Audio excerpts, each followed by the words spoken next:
This is Maria. Now, Maria posted on Facebook dahil concern na concern siya kasi naa-addict daw siya sa pagbibili online. Lagi daw siyang nagmamine sa mga nagla-live selling. Tapos, pagdating ng mga parcel, masayang-masaya daw siya. Pero pagkatapos ng unboxing niya ay humupa na yung kasiyahan niya. And then, ang isa pang problema doon ay kapag yung mga riders ay nagde-deliver na sa kanilang bahay, yung asawa niya ay umiiling-iling.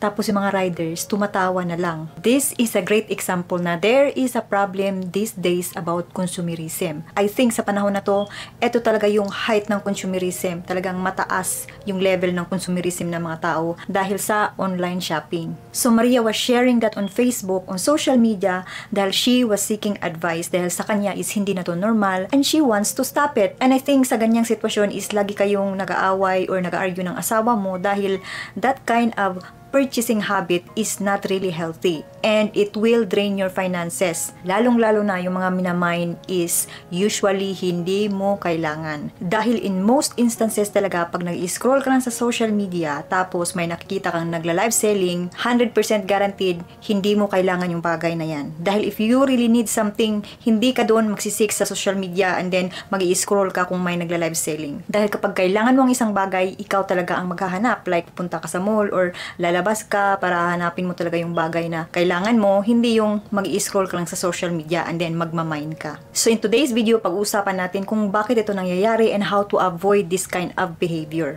Unang-una, let's talk about ano ang nangyayari sa utak natin or sa katawan natin kung nagmamine tayo or nag-add to cart tayo, bumibili tayo online or yung nag-unbox tayo or dumating na yung delivery natin. Kapag ka nagsa-shopping tayo, natitrigger nito ang pagre-release ng dopamine sa katawan natin, which is called the happy pill or the mood booster. Kaya meron tayong nafe-feel na rush of happiness or para tayong naha-high at this point na nagsa-shopping tayo, lalo na kung nabibili natin yung mga bagay na we've been longing for a really long time. Kasi our brain works this ways. Lagi siyang naghahanap ng reward. So, when our brain is seeking something and then finifeed natin kung anong hinahanap niya, for example, in this case is yung shopping. So every time you're seeking for mag-shopping and then nag-shopping ka, you're rewarding your brain. That's why kapag lagi mo itong ginagawa, napapasok ka sa isang loop na para siyang na-addict. Ito talaga yung sinasabi ni Maria na na-addict siya sa pagmamine sa online. Na you know what, para kang kumakain ng junk food nito or nagkikrave ng junk food na kahit hindi ka gutom, nagkikrave ka and then bumili ka ng junk food and then you put it in your body na hindi healthy, it's just junk, diba? Kaya nga tinatawag na junk food. But you keep doing that dahil you keep on craving and you keep on buying. Kaya minsan mahirap i-stop itong addictive behavior na ito. And itong pagka-addict sa online shopping,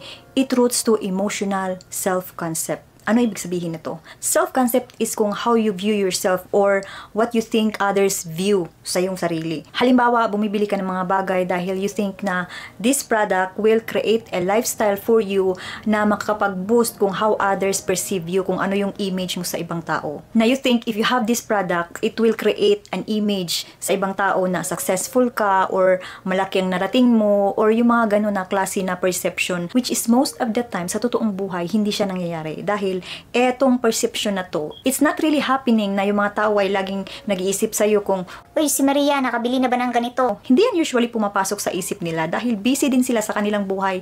Meron din silang iniisip sa mga sarili nila. Meron silang sariling mga concerns, mga problema, mga happening sa buhay nila. Not necessarily na ikaw yung laging iniisip ng mga taong to. Ang isa pang rason kung bakit tayo nahuhulog dito sa consumerism or overbuying of things na hindi natin kailangan ay dahil sa emotional comfort. Kasi minsan, pagka meron tayong problema or na-depress tayo or we're sad, we tend to fill this void by retail therapy or bumibili tayo ng mga bagay to fill this void na hinahanap natin or na-feel natin deep inside. And of course, you realize na this is psychological, diba? Kasi how can a material thing fill the void that you're feeling inside? The only way to fill the void or to fill the gap or yung ma-feel yung sarili mo deep inside psychologically or emotionally is to work on yourself. The reality is yung mga material na bagay is not the answer to your emotional problems. Kaya nga famous tong line na to na yung mga mayayaman daw ay not necessarily happy dahil marami silang pera pero yung pera cannot buy their happiness. Ang isa pang problema dito sa consumerism ay yung social comparison or peer pressure. Lalo na yung mga kabataan na pinupush nila yung mga parents nila na bumili ng iPhone kahit na hindi talaga afford ng parents. And minsan yung parents, they go above and beyond para maibigay itong like iPhone, newest iPhone model na lumabas. And do you think that's healthy? And do you think na kapag ka binilihan mo yung anak mo ng ganito magiging mabait siya or magi-study siya ng mas maigi? Hindi, 'di ba? This is not the answer talaga sa mga common na problema natin. Hindi talaga to sagot sa problema natin dahil sa example ko na to na bibilhan mo yung anak mo dahil you think na mas magiging mabait siya or mag-aaral siya ng mas maigi, which is you are just like slapping band-aid dyan sa infected wound na yan. Na kahit na ilang band-aid pang ilagay mo dyan on top of that wound na infected, it will never heal. Dahil ang reality is you have to attend what is the root cause. It's so sad na I see a lot of people na they are literally filling the gaps or they try to solve their problems, their emotional and psychological problems by buying material things, by over-consumerism or over-buying of things na hindi nila kailangan because they think na it will solve their problem. And one big contributor talaga dito sa problemang to is yung social media. It's like a consumerism playground na itong si Maria, sabi ni Maria na kapag nauna siyang mag-mine sa isang product is happy siya, happy siya, yung parang meron talaga siyang boost ng dopamine na nafe-feel inside her, na para siyang nahahay kapag siya ang nauuna na mag-mine sa mga product dito sa live selling. Kasi merong nafe-feel si Maria na fear na she is missing out on something or meron siyang FOMO, fear of missing out.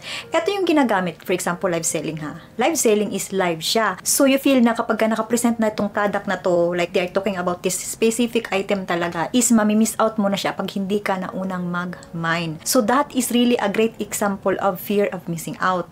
Ang isa pang tactic nito sa mga marketing is yung sale. Yung sale ba na 50% off and then after ng live, hindi ka na makakuha ng ganitong discount, that is one of the things talaga na kapag drive ng FOMO. Lalo na pag sinasabi nila na, Oy, pagkatapos nitong live selling ha, wala na tayong discount, regular price na. Tsaka kunin nyo na to kasi dalawa na lang ang natitira dito sa product na to. Kaya nila sinasabi to kasi alam nila na yung mga target nila, yung mga nandun sa live selling nakatutok is yun yung mga target nila. Kasi kapag you are healed psychologically and emotionally na hindi mo ginagamit yung material things to fill your void, wala ka dun sa live selling na yan in the first place. Kapag ka nag-scroll ka na may nagla-live selling, you will just keep on scrolling or maybe you will click the live and then watch a little bit and then you just go ahead, go on your way, watch something else. Dahil ang consumerism or yung pagbibili ng mga bagay na hindi mo kailangan na lagi mong ginagawa, lalo na sa mga bagay na hindi masyadong mahal, yun yung we tend to buy those things na hindi masyadong mahal dahil we think we can afford it. Like for example,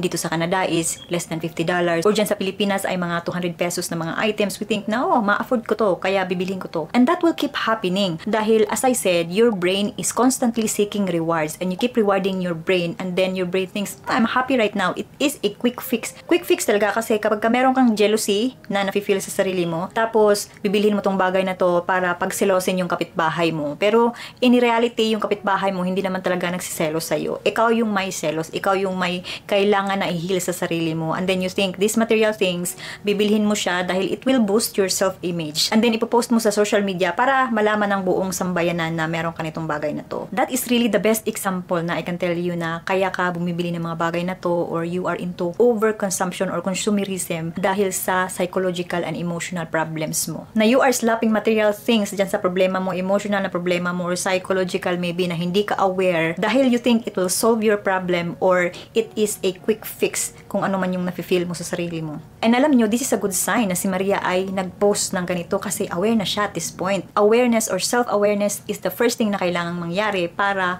magkakaroon ka ng action plan. Magkakaroon ka ng plano kung how will you take the steps para masolve tong problema na to na laging nagmamind sa mga online selling or mga live selling. And alam nyo, kapag sincere talaga kayo or aware na talaga kayo na may problema kayo sa inyong sarili dahil sa pagsa-shopping sa online na overconsumption, is meron kayong magagawa right at this moment. And alam nyo ba kung ano yun? Uninstall those apps. Uninstall Shopee, uninstall Orange app, uninstall Amazon or kung saan ka man laging bumibili. And if you are into live selling, you have to unfollow or even block those pages or mga live selling Facebook pages. Block them para totally you will never see them. Kasi if you wouldn't block them tapos my friend ka na nagsishare ng live selling, makikita mo pa rin siya and that is a trigger for you to go and say mine again. Kaya it is best na i-block mo yung mga pages na yan or yung mga profiles na yan ng mga nagla-live selling. Alam nyo, minsan din ang rason kaya nandito tayo sa point na to na na-addict tayo sa shopping lalo na sa online is dahil sa conditioning, childhood conditioning sa atin while we were growing growing up. Dahil I admit sa sarili ko na yung mga brands na kinagisnan ko, alam ko mga 90s kids, eto nakaka-relate kayo dito. Yung mga brand na, for example, yung mga Sony, di ba? We grow up na ganito yung mga brand na parang sikat, tapos durable, or maganda talaga siya. Parang kumbaga sa atin is branded siya. We perceive it as branded. Now, dumating ako ng Canada, lately, I think 2021, bumili ako ng TV. And alam nyo, Sony talaga yung hinanap ko. Hindi na ako nagtingin-tingin sa iba. Kasi parang I have this brand loyalty na since childhood, ito yung brand na naririnig ko lagi na ito yung maganda, ito yung branded, na talagang ito yung matibay. So, isa yan sa problema natin Yung meron tayong loyalty sa brand kahit na wala tayong affiliation dito sa brand na to. Dahil namula tayo dito sa mga brand na to na bumili ako ng camera, Sony, ganun. Diba? Hindi ko tiningnan yung Canon, and then kung tumingin man ako sa Canon, hindi ko siya feel dahil growing up, I never heard about Canon. Yung parang ganun. And then I always see Sony, Sony, Sony. That's why kapag bumibili ako ng mga gadgets, I tend to really go towards Sony. Dahil yun yung kinagisnan ko. And that is one of the problems. Especially ngayon, ng isang example, yung mga kabataan na lagi nilang naririnig, iPhone, iPhone, iPhone, iPhone. Na kahit na may mas magandang brand, lagi nilang hinahanap yung iPhone. Dahil sa, ito yung kinagisnan nila, peer pressure nila, in their classmates, iPhone, iPhone, iPhone, na parang sikat ka talaga pag may bago kang iPhone. And all this, after buying something, like for example, after buying online, dumating na yung product mo, in-unbox mo na siya. What would you feel kung itong bagay na to na dumating na sa bahay mo is hindi mo talaga kailangan? Just like what Maria felt these days. Si Maria, meron na siyang nafe-feel na buyer's remorse, like really deep buyer's remorse. Na yung mga binili niya, andun sa bahay nila, nakikita niya, and then this triggers her buying remorse kasi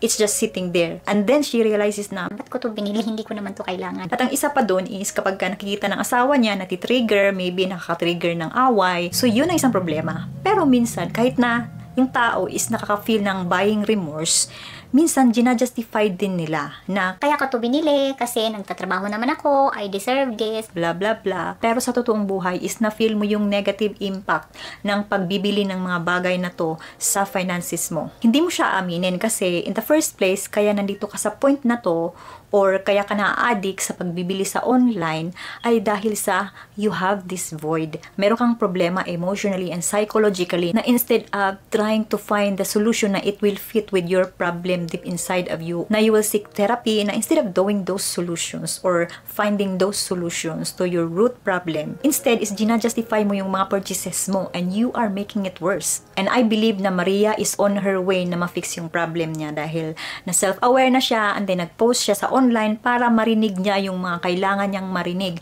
Maybe yung iba ay mag-advise ng mga really harsh na advice na kailangan niya marinig kasi she never heard it from someone kasi maybe yung mga friends niya, yung mga circles niya ay nag-influence din sa kanya na bumili. Na she never heard the advice na, stop buying this, Maria. Wala kang pera. Ba't mo to binili? Lagi kayong nag-aaway ng asawa mo kasi bili ka ng bili. Laging may delivery sa bahay niyo. Pero ginagawa mo pa rin. Like, what are you doing? Yun yung isang bagay na minsan, we just need that one person to tell us the harsh things para mamula tayo, para we will make our eyes open on what's really the problem. So I think Maria is on her way. And if you are like Maria na may ganitong habit, I hope you are on your way of healing yourself and finding the solution kung ano yung problema mo. And not just buying material things para sa quick fix and then reward your brain and then you're constantly in the loop. And you know what? I have been there before. Kaya ko ito nasabi itong mga bagay na to because I experienced that myself before. And you know what helped me? Yung mga podcast about self-awareness talaga, self-development, and then yung mga YouTube videos na katulad nito, yung ginagawa ko, and also yung mga audiobook. Etong mga bagay na to, ang lagi kong kinukonsume. Dahil if there's one thing I can advise to you right now about overconsumption is yung you can overconsume content na makakatulong sa sarili mo na mag-heal whatever,